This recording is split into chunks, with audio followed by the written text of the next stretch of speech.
Good evening children, I am Vijayashree. I am working as a biology teacher. In this period of lockdown, many of the students are suffering due to the lack of online classes or unavailability of the phones. They may not be having the phones. So due to all these things, I have thought that to give some knowledge to the children. Okay, so for that I have started this online tutorials. So this is Vijaya Biology Tutorials. Please do subscribe to my channel. Okay, now coming to the class. Here the first lesson in 9th class is cell, its structure and function. So what is a cell? Actually you got in 8th class. This topic is already covered for you people in 8th class. So here first of all, to know what is a cell, we have to know its previous things also. Now a cell, first of all, before knowing how a cell has evolved, we have to know its previous thing. That is, first thing is a minute thing which we can't see with our naked eye is the atom. The group of atoms together, it will make one molecule. Okay, the group of molecules together, it will make one macromolecule. Macromolecule. Okay, next, the group of macromolecules together, it will make one cell organelle, or you can call it as simply an organelle. Okay, next, the organelles together, they make one cell. The group of cells which function in a similar way, the group of cells that function in a similar way, those are called as tissues. What is a tissue? The tissue is nothing but which will be working in a similar way. Means the group of cells that work in a similar way is called as a tissue. Next, the group of tissues, they make one organ. The group of tissue will make one organ. The group of organs that function in a similar way forms one organ system. It forms one organ system. The group of organ system together, they make one organism. They make one organism. So now here our main topic is we have to study about the cell. What is the cell? What does it contain? What is the function of the cell? Okay, so here I wanted to give you a clarification that even the living organisms will contain the cells, and as well as the non-living things also contains the cell. But how can you say a particular cell is living or non-living? First of all, before going to that topic, who has discovered the cell? Let us see. The cell was firstly observed by Robert Hooke. Robert Hooke is the person who has observed the cell. But he has observed the cell in a matchstick, wooden bark of a matchstick. He has observed in the wooden bark of a matchstick. While he was observing, he has observed that there were tiny little rooms, room-like structures. These room-like structures means he called it as nothing but he called it as a honeycomb. And in this honeycomb, there were many tiny rooms. So he called this each one as a little room, and he called these little rooms as a cell. He called those little rooms as a cell. Like that, he has observed the cells under the microscope. So he was the scientist first who has discovered the cell. But he observed it in what? He observed it in the non-living things. Now, who has observed the cell in the living things? If you go to the topic, here the person is Robert Brown. The person is Robert Brown. Robert Brown has observed the cells in orchid leaves. In the orchid leaves, he has observed these cells. So, what he was observing, he has observed in the, he has taken a thin section of the leaf. In the section of the leaf, he has observed the stomata of a leaf. So, when he has taken the section, in that section of the leaf, he has observed that in the epidermis, there was the stomata, which is used for respiration in the leaves. So, he has observed in this stomata that there was a cell, which is living. So, I wanted to give you a clarity that Robert Hooke has discovered the cells in a non-living thing. But here Robert Brown has discovered the cells in a living thing, that is the orchid leaves. Okay, so up to now here we have completed the section of who has invented the cells. Okay, now coming to the main thing. How can you say a particular cell is living or non-living? As I said that living things will have the cells and non-living things will have the cells. But how can you say that living cells, whether a particular cell is living or non-living? To find out that, we are having a particular thing called as protoplasm. It is called as protoplasm. this protoplasm is nothing but, this protoplasm in the previous days it is called as a living fluid. The protoplasm is called as living fluid. So previous days what they used to think is, if the protoplasm is present in the cell, then that particular cell is called as a living cell. Okay, later on this protoplasm name gradually changed to cytoplasm. Gradually changed to cytoplasm. So the cytoplasm is having number of components, and it is a mixture of the different types of different types of salts, and in that fluid we are having the we are having the organelles. We are having the organelles in the cytoplasm.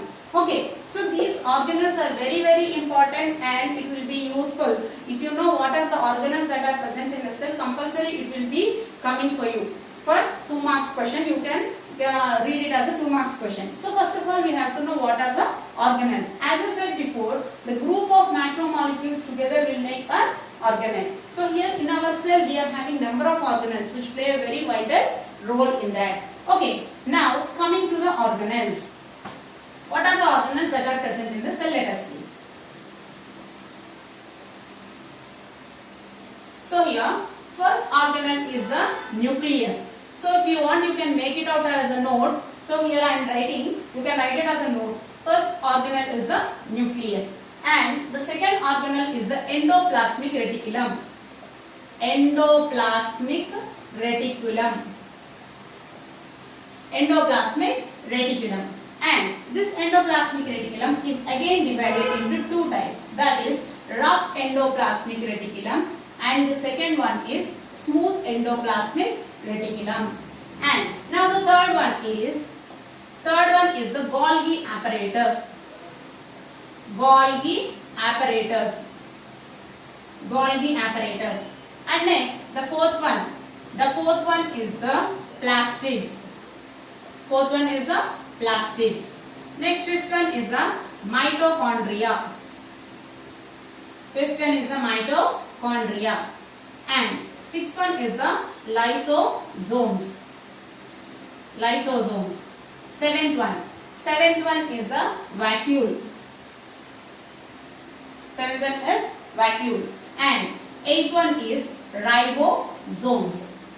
Eighth one is ribosomes.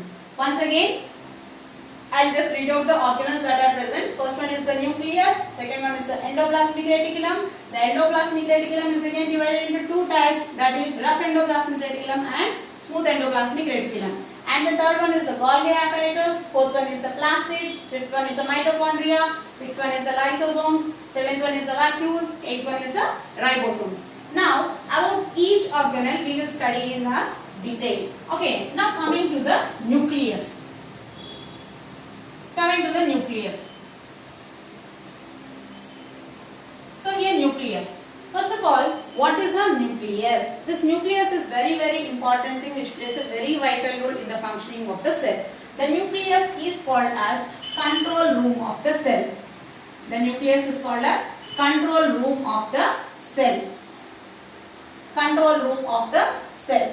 So here already I said before, the living cell especially which is having life was observed by which scientist? That was none other than Robert Brown. So Robert Brown is the person who has discovered the nucleus. He has discovered the nucleus. So here the person has discovered the cell, but he has discovered the cell along with the nucleus. So if you think this is the cell, this is the cell. So while he was observing under the microscope, so he has observed, previously just before I said that he has observed the nucleus in which one, cell in which one? Orchid leaves. In the orchid leaves, particularly in what he has observed, if we go to the part that is nothing but in the stomata. Where is the stomata present? The stomata is present in the epidermal layers of the cell. Okay, now here if you think this is the cell, this is the cell. So he has stained it. He has stained the cell. When he has stained the cell, he has observed that there was a thick dark portion in the center of the cell. This thick dark portion he called it as nucleus. He called it as nucleus. So here all what will be present means here all nothing but cytoplasm will be present. This is called as cytoplasm. Okay. In this cytoplasm, again what will be present? We know that different organelles are present in the cell, we are saying. So in this cytoplasm there will be some genetic material will be present. Genetic material that gets transferred from hereditary, that gets transferred from one generation to the next generation. So the dark spot which is observed in the center of the cell, that is called as nucleus. It is called as control room of the cell. Why it is called as control room of the cell? Means it controls the functions of the remaining organelles of the cell.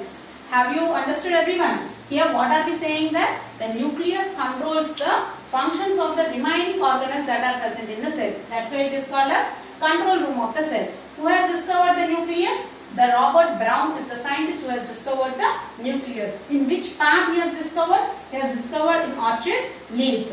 In which part especially he has discovered a stomata, he has discovered this nucleus. The nucleus is having the genetic material. The genetic material, generally the genetic material will be transferred from one generation to the next generation.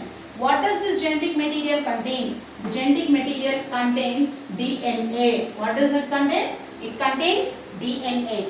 What is the full form of the DNA? Nothing but deoxyribonucleic acid. Deoxyribonucleic acid. This is the full form of the DNA. So here, as this cytoplasm contains the genetic material and the nucleus is controlling the cell, it is called as control room of the cell. Okay, now let me tell you clearly 4 points. Let us complete this nucleus in 4 points. First thing is, the nucleus was discovered by Robert Brown. He has discovered the nucleus in the orchid leaves. In the orchid leaves, in the stomata, he has discovered the nucleus. The nucleus is called as control room of the cell. It is known as control room of the cell because it controls the function of all the organelles that are present in the cell. And inside the cell, we are having the cytoplasm, and inside the cytoplasm, genetic material is present. The genetic material contains DNA. The full form of DNA is deoxyribonucleic acid. So this deoxyribonucleic acid will be transferred from one generation to the next generation. Okay, so this is the thing about the nucleus. So first organelle was completed by us. Next, coming to the second organelle.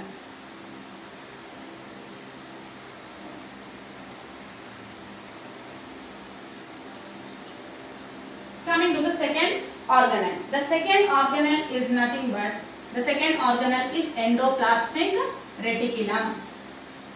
Endoplasmic reticulum. Endoplasmic reticulum. So, who has discovered this endoplasmic reticulum is the scientist Porter. Porter has discovered the endoplasmic reticulum. So, this endoplasmic reticulum, if you see, this is the cell. Here, the endoplasmic reticulum will be like this.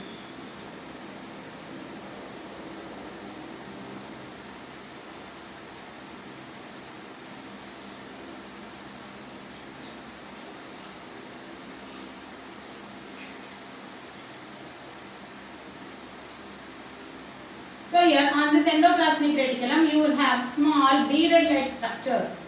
Small beaded-like structures. So like the small beaded-like structures will be present. These beaded structures are nothing but they are called as, this is called as rough endoplasmic reticulum. These beaded-like structures are called as ribosomes. Okay, so before itself I have told that the endoplasmic is divided into two types. One is rough endoplasmic reticulum, the other one is smooth endoplasmic reticulum. So what is this rough endoplasmic reticulum? The rough endoplasmic reticulum contains beaded-like structures called as ribosomes. Means on the surface, if the ribosomes are present, it is called as rough endoplasmic reticulum. On the surface, if there are no ribosomes, it is called as smooth endoplasmic reticulum. So these are the two types of endoplasmic reticulum. Now we will see function of the each one. First, if you see the function of the rough endoplasmic reticulum. What is the function of the rough endoplasmic reticulum? The function of the rough endoplasmic reticulum is protein synthesis. What is its function? Protein synthesis. Protein synthesis is the main function of the rough endoplasmic reticulum. Then what is the function of the smooth endoplasmic reticulum? The function of the smooth endoplasmic reticulum is synthesis of the lipids. Synthesis of the lipids. Not only that, it helps in the detoxification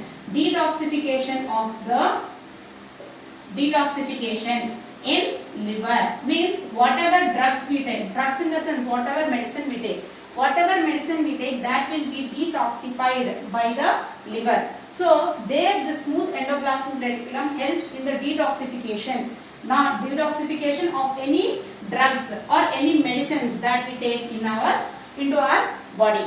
Okay, so protein synthesis. How can it synthesize the proteins? Means on the rough endoplasmic reticulum, what is present? Ribosomes are present. As the ribosomes are present, they help in the synthesis of the proteins. Altogether, if you think, the main function of the endoplasmic reticulum is nothing but it creates the channels, and transports the substances. It helps in the create channels and transporting. It helps in the process of transporting. Okay, so here rough endoplasmic reticulum was discovered by the scientist called as Porter. The endoplasmic reticulum is mainly divided into two types, that is rough endoplasmic reticulum and smooth endoplasmic reticulum. Rough endoplasmic reticulum is called as rough endoplasmic reticulum because on its surface it contains ribosomes. As it contains ribosomes on its surface, it is called as rough endoplasmic reticulum. Okay, the function of the rough endoplasmic reticulum is protein synthesis. As ribosomes are present, this is also one of the cell organelle. Already I have written. So these ribosomes are helpful in the synthesis of proteins. So this rough endoplasmic reticulum also participates in the synthesis of the proteins. Next, coming to the smooth endoplasmic reticulum. The smooth endoplasmic reticulum helps in the synthesis of the lipids. Not only that, in the liver it helps in the detoxification of the drugs. So this is the function of the rough endoplasmic and smooth endoplasmic reticulum. While coming to overall function of the endoplasmic reticulum, it creates the channels and helps in the transporting of substances from one part of the cell to the other part of the cell. Who will transport the substance in the cell? If we come to know that the rough endoplasmic reticulum, not rough endoplasmic, endoplasmic reticulum helps in the transport of the substances from one part of the cell to the other part of the cell. Okay, so in short, if you go in short, first of all, first point, rough endoplasmic reticulum was discovered by the scientist Porter, and the endoplasmic reticulum is divided into two types, that is rough endoplasmic reticulum and smooth endoplasmic reticulum. Rough endoplasmic reticulum is called it as because it contains ribosomes on its surface, so it is called as rough endoplasmic reticulum. The smooth endoplasmic reticulum doesn't contain the ribosome, so it is called as smooth endoplasmic reticulum. The rough endoplasmic reticulum function is that helps in the protein synthesis. Smooth endoplasmic reticulum helps in the synthesis of the lipids, and it participates in the detoxification of the drugs in the liver. Overall function, if you see, the endoplasmic reticulum helps to create channels and transport the substances from one part of the cell to the other part of the cell. Okay, next, coming to the next organelle.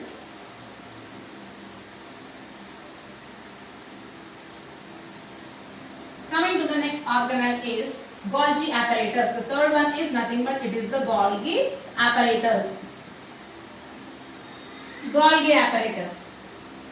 Golgi apparatus was first discovered by the scientist Camillo Golgi in the year 1898.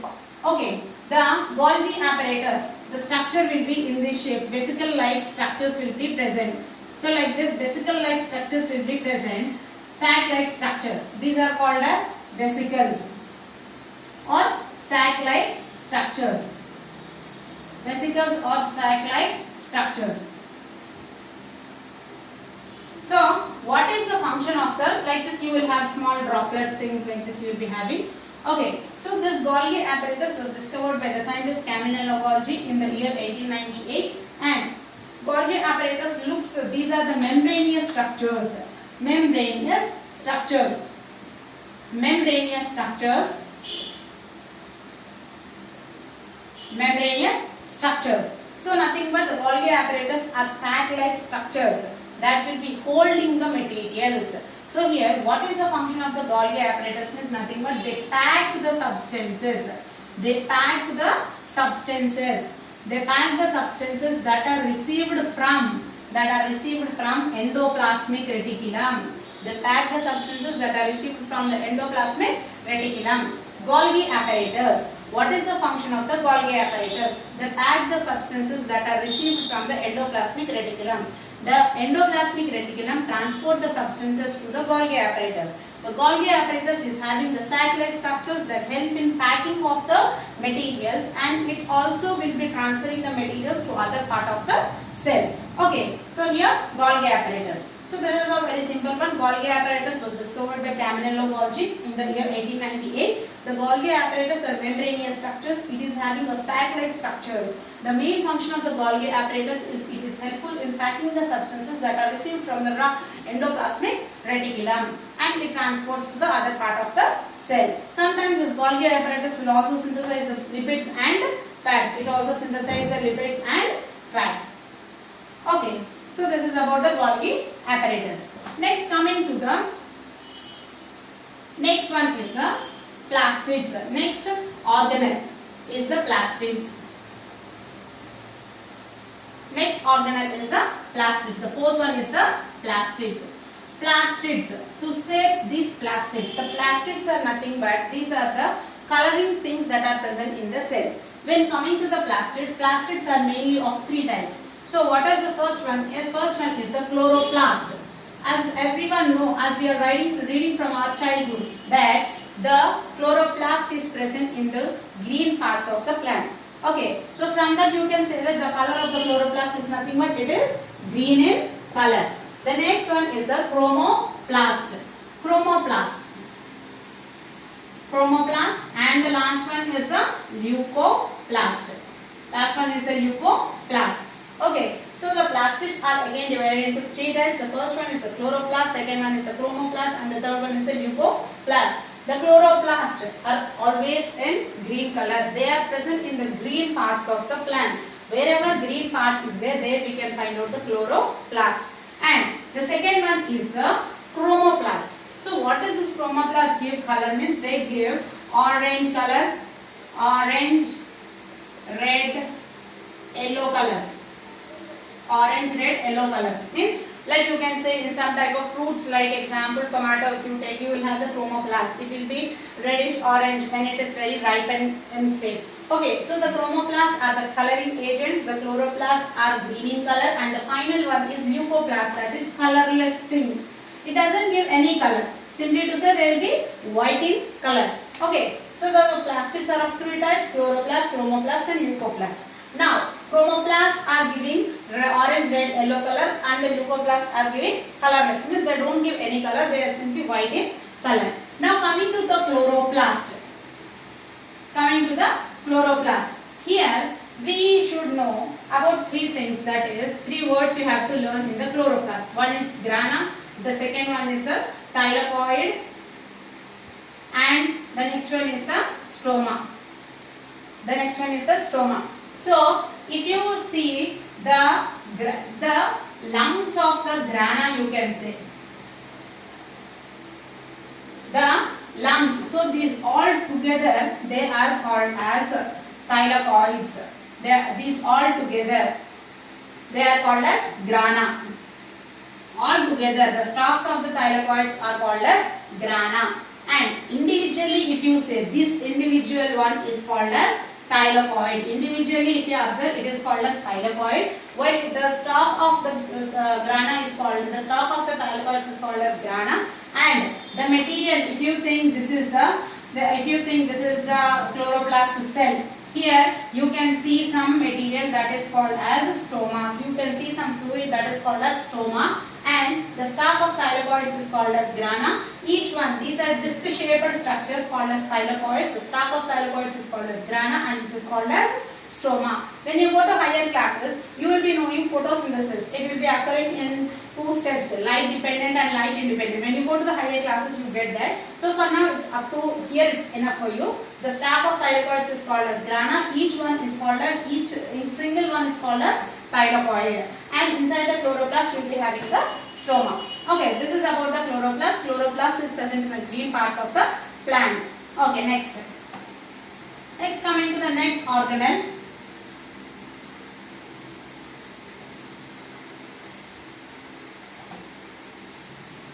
The next organelle is fifth one, that is the lysosomes. Lysosomes. The lysosomes are called as suicidal bags of the cell. Lysosomes are called as suicidal bags of the cell. Suicidal bags of the cell. Why are the lysosomes called as suicidal bags of the cell? The reason is the lysosomes are having a particular enzymes called as destructive enzymes. They are called as destructive enzymes. The lysosomes are having particular enzymes called as destructive enzymes. What is the function of the lysosomes? Whatever it has been transported from the Golgi apparatus or endoplasmic reticulum, they come to the lysosomes. When they come to the lysosomes, if any harmful things are present in the cell, that will be absorbed by this lysosomes. The lysosomes will capture the harmful things that are present in the cell. When they capture the harmful things, they release the destructive enzymes. The name itself is saying that destructive means they start destruction. The lysosomes, they will destruct, they have the destructive enzymes. That's why they will kill the cell. Means whatever harmful things that are present in the cell, they will be coming to the lysosomes.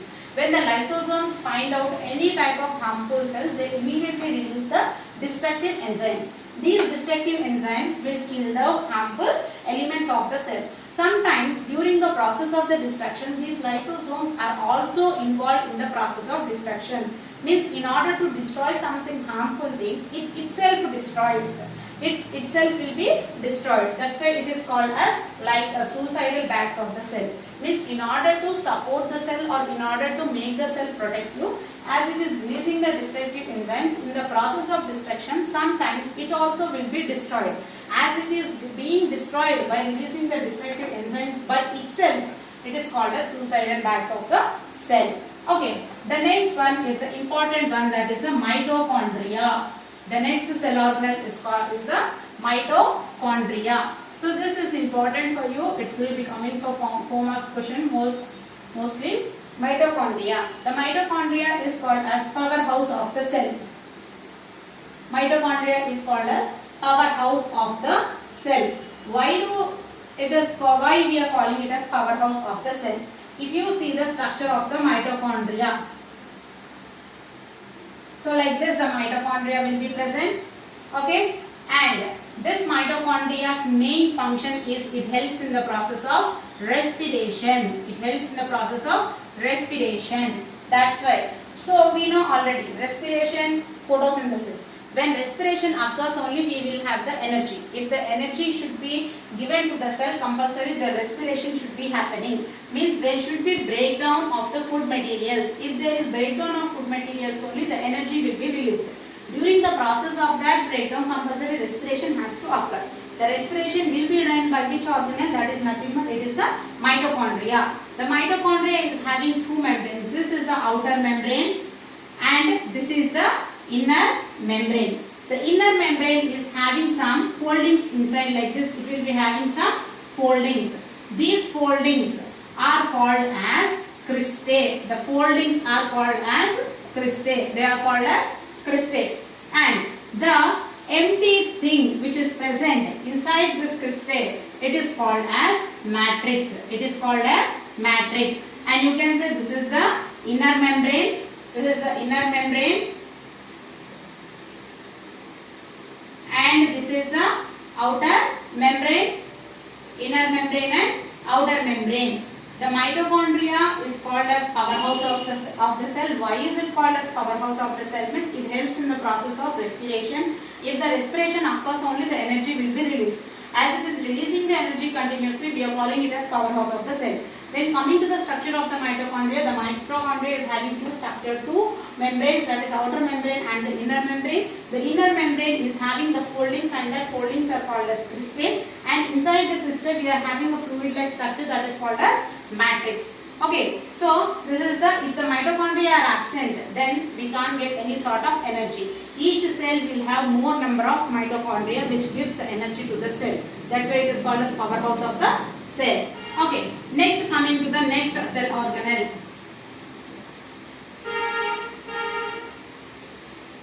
Next coming to the next cell organelle. The next cell organelle and this one is the vacuole. Vacuole, it's just an empty space that is present inside the cell. I have to mention one thing, that the plant cell and animal cells both will have the vacuole. But in the plant cell, you can see the large sized vacuole. Large sized vacuole will be present in the plant cell. While coming to the animal cell, there will be very small vacuoles. What does the vacuole contain? It contains all sorts of fluids. It will storage the food material. It stores some harmful materials. Even it stores some waste materials also. In the plant cell, it will be occupying major part of the cell. And due to this reason only, in the plant cell, the nucleus will be pushed to one part of the cell, as the vacuole will occupy the major part of the cell. While coming to the animal cell, the vacuoles may be present, or if they are present also, very small sized vacuoles will be present.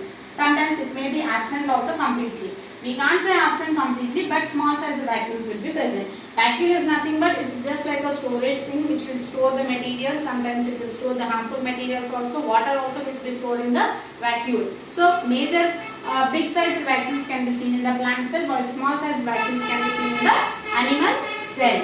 Okay. So the last one is the ribosomes. Last cell organelle is the ribosomes. The ribosomes are mainly helpful in the process of protein synthesis. So already I said, where are the ribosomes present? The ribosomes alone we can't see in the cell, but they will be present in the endoplasmic reticulum. They will be present on the surface of the endoplasmic reticulum. That is, their main function is the protein synthesis. So these are the different cell organelles. So now, if we prepare a table of the cell organelles and their function, what we'll observe? See. Just first coming to the nucleus. So this keep a heading means to give you a review. So I am writing here cell organelle and its function. What is the function of the cell organelle? So first one is the nucleus. Nucleus. What is the function of the nucleus? So it is called as control room of the cell. The nucleus is called as control room of the cell. Control room of the cell. Next, the second cell organelle is the endoplasmic reticulum. This endoplasmic reticulum is divided into rough endoplasmic reticulum and smooth endoplasmic reticulum.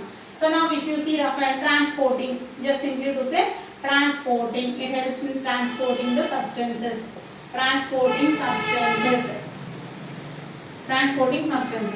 Next, the third one we can say that plastids.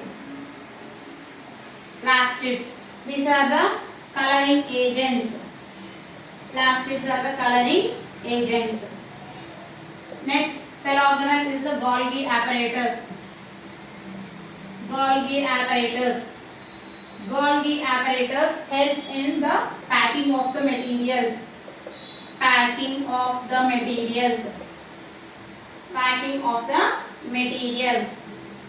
Next, the fifth one is the mitochondria. It is called as powerhouse of the cell. Mitochondria is called as powerhouse of the cell. The next one is the lysosomes. Lysosomes are called as suicidal bags of the cell. Next, vacuole. Like it acts like a storage. Okay, so these are the different cell organelles and these are the different functions of the cell organelles. You can make it out as a short note. Next, coming to the cell membrane. The important topic, that is cell membrane, which covers the cell. And if you want to know, so here we can, you are having for a 2 marks question, that is the difference between a plant cell and an animal cell. So what are the major difference between the plant cell and an animal cell? First, the main difference is the cell wall. Cell wall is present. In the plant cell. Here the cell wall is absent. Okay, so here we know that the cell is surrounded by the cell membrane. So the cell membrane will be present and surrounding this cell membrane again. So if you think this is the cell and this is the cell membrane, and the third final layer is the cell wall. Here the cell wall is absent in the animal cell. while the cell wall is present in the plant cell. That gives rigidity to the cell. Means here the plant cell is having a particular structure. Why is it having a particular structure? You know, the plant cell. So it is having a particular structure like this. Why is it having a particular structure? It is having a particular structure due to the presence of the cell wall. As the cell wall is present in the plant cell, it is having a particular structure, it is having the strength, it is having the rigidity that helps the plant cell to survive. Okay, the next thing. Here you will have chloroplast or plastids are present here. Plastids are present. Here plastids are present. Here in the animal cell plastids are absent. Plastids are absent. Here large sized vacuole.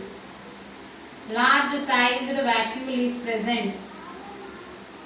Large sized vacuole is present. Here the vacuoles may be present or vacuoles are very small in size. Vacuoles are very small in size. Vacuoles are very small in size. And the fourth one is here the nucleus is pushed to one part of the cell. Is pushed to one corner of the cell. The nucleus is pushed to one corner. Here the nucleus is almost in center. The nucleus is almost in center. Next, here you can see mesosomes are absent. Okay, mesosomes are absent. Here mesosomes are present. Mesosomes are present. Okay, so these are the main differences between the plant cell and an animal cell. And one more thing you know already, prokaryotic cell and a eukaryotic cell. Prokaryotic cell is the old bacterial cell, you can call it as a prokaryotic cell. Major difference between the prokaryotic and the eukaryotic cell, if you see, the well-defined nuclear membrane is absent in the prokaryotic cell. So many of the children will be saying that the nucleus is absent in the prokaryotic cell. No, the nucleus is present. So well-defined nuclear membrane. Well-defined nuclear membrane. Well-defined nuclear membrane is absent in the prokaryotic cell. Well-defined nucleus is absent in the prokaryotic cell. Okay, this is the major difference between the prokaryotic and eukaryotic, and almost all you know that all the cell organelles maximum are very limited in the prokaryotic cell or completely absent also. So, but mostly you can see mesosomes are present in the prokaryotic cell. So, this is the major difference. This is your lesson, that is cell, its structure and function. I hope you all have understood. Thank you. So, if you like this video, please subscribe to my channel, that is Vijaya Biology Tutorials. Thank you.